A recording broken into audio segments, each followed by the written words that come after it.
आप हमारे भरोसे पैदा किए हैं। बताइए, अपना पति ही नहीं रहता तो कोई नहीं करता है, और जिसका पति जवान मर जाता है उसकी बहू को कोई नहीं देखता। हम अपने छोटे बच्चे का किस तरह परवरिश कर रहे हैं ये हम ही समझ रहे हैं। किसी के घर पे जाकर बर्तन मांजना पड़ता है, किसी तरह अपने बच्चे की परवरिश चल रही है। नमस्कार, मैं फरहत अफसा और आप देख रहे हैं बीटी न्यूज़ बिहार। देखिए, इस वक्त हमारे साथ कुछ लोग मौजूद हैं। बता दें, बक्सर से चलकर पटना आए हैं। इनका कहना है कि लगातार 6 महीना ये प्रदर्शन कर रहे थे, उसके बाद कोई भी फायदा ही नहीं हुआ, तो पटना आ गए। यहाँ पे देखिए आरजेडी कार्यालय है और आए हैं कार्यालय के पास। क्या कारण है, चलिए इनसे बातचीत करते हैं, जानने की कोशिश करते हैं। क्या नाम है आपका? मेरा नाम निशा कुमारी है। कहाँ से हैं? बक्सर जिला से हैं। आप लोग क्यों आए हैं, क्या मांग को लेके आए हैं? हम लोग अनुकंपा आश्रित है, अनुकंपा के नौकरी नियुक्ति के लिए यहाँ पर मांग लेकर आए हैं तेजस्वी सर से। तो क्या लगता है कि आप लोग कितना दिन से आप लोग मांग कर रहे हैं, नहीं हुआ?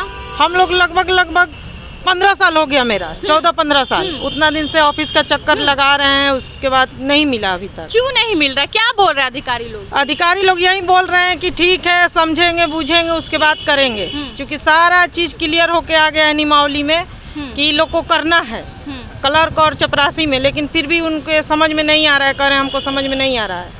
ये भी नहीं कह रहे हैं कि हम नहीं करेंगे, लेकिन हमको समझ में नहीं आ रहा है। क्या समझ में नहीं? आप लोग पूछे नहीं कि क्या आप लोगों को नहीं समझ? तो वही चीज बोलते हैं कि हमको इस चीज के बारे में समझ में नहीं आ रहा है कि कैसे बहाली करे नहीं करे, मेरे जॉब की सवाल है, ये है वो है, हम नहीं कर सकते हैं। समझेंगे बूझेंगे उसके बाद करेंगे। क्या नाम है आपका? समाना खातून। आपके कौन थे जो जिसके बाद? हस्बैंड थे। आपके हस्बैंड थे? हाँ। तो क्या लगता है कि बहाली आप लोग को मिलना चाहिए ना? आप लोग का तो हक है, फिर क्यों नहीं दे रहे हैं? वही डीडीसी नहीं दे रहे हैं। बोल रहे हैं कि कल होगा, परसों होगा, 1 हफ्ता 2 हफ्ता लेटर पे लेटर निकाले जा रहे हैं।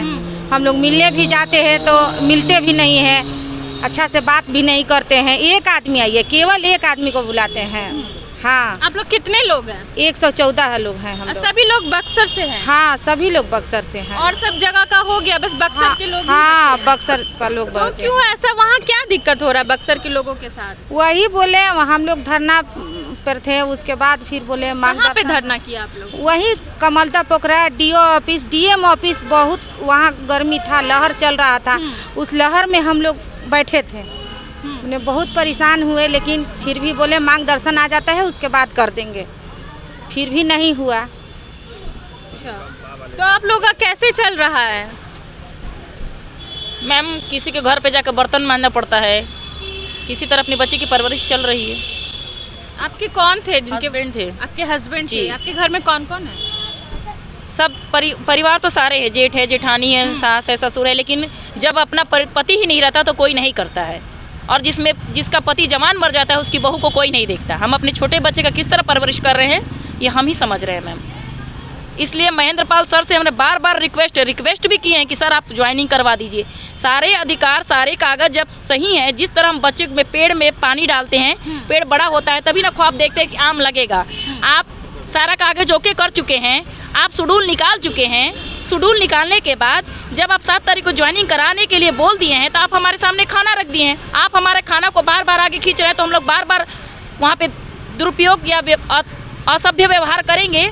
जब हम ऐसा व्यवहार कर रहे हैं तो कभी एसडीएम को बुलाया जा रहा है, कभी डीएम को बुलाया जा रहा है कि इनको गेट जाम से हटा दिया जाए। हम लोग 4 बार गेट जाम भी कर चुके हैं। गेट जाम से हम लोग को 10 दिन में होगा, 4 दिन में होगा, 5 दिन में होगा, लाठी से पिटवा देंगे, डंडा से पिटवा देंगे। अभद्र व्यवहार कर रहे हैं, इस तरह की बात कह के हमको उस गेट पर से हटा दिया जाता है। आप लोग कंप्लेन वगैरह नहीं किए? कंप्लेन किए हैं मैम, डीएमए के पास ना कंप्लेन किएंगे तो जो डीडीसी का सर चाह रहे वही डीएम कर रहे हैं। डीडीसी सर अगर कह दें कि ये काम नहीं करे तो डीएम नहीं। पद के लिए डीएम बड़े हैं अंशु अग्रवाल, लेकिन काम के लिए उप विकास आयुक्त डॉक्टर महेंद्र पाल ही बड़े हैं, हमको जहाँ नॉलेज है। तो इस तरह हम अपने बच्चे को परवरिश तो कर नहीं रहे हैं, ना अच्छे से शिक्षा दे पा रहे हैं। मान लीजिए हम शिक्षा दे के उसको कौन से पद पे भेजे हैं कि आज तुम भी जाके डीडीसी और डीएम बन के किसी और अनुकंपा आश्रित को इसी तरह ताड़ना दो। उनसे ज़्यादा तो किसी रोड चलते राहगीर को दया आती है। तो आपको अधिकार किस लिए दिया जाता है? सबकी सुरक्षा करने के लिए ना। किस चीज़ के लिए आप डीएम बने हो? बार बार जब हम जाते हैं तो डीएम सर कहते हैं कि आप ही लोग आ जाते हैं अनुकंपा वाले जनता अदालत में, और किसी को आप लोग आने नहीं देंगे। बच्चे आप हमारे भरोसे पैदा किए हैं। बताइए, ये कोई अपने आप में कोई नहीं जानता मैम, आज हमारे साथ कल क्या हो रहा है, कल आपके साथ क्या होगा। हम भी अच्छे ही घर के हैं, रोड पर आकर आपके सामने अपने अधिकार के लिए बैठे, ना कि आपके सामने भीख मांग रहे हैं। और एक लेडीज़ को स्ट्रगल करना, आप खुद लेडीज़ है, पता चल रहा होगा कि कितना दुख भरी होता है जेंट्स की उपेक्षा। चलिए आप देख सकते हैं कि इन्होंने जैसा कहा, जब इन्होंने अपने हक की मांग करते हैं तो उनको ऐसे ऐसे बातें कहा जाता है कि बच्चे आपके आप पैदा किए हैं, आप समझो, ऐसे ऐसे बातें कर। अभी ये रावड़ी आवाज़ जा रहे हैं, वहाँ जा कर के पुकार करेंगे। आप देखना दिलचस्प होगा कि वहाँ जाके क्या इनकी जो प्रॉब्लम है, मसला है, हल होता है कि नहीं। ऐसे तमाम खबरों के लिए बने रहे BT न्यूज़ के साथ। मैं फरहत अफसा, पटना।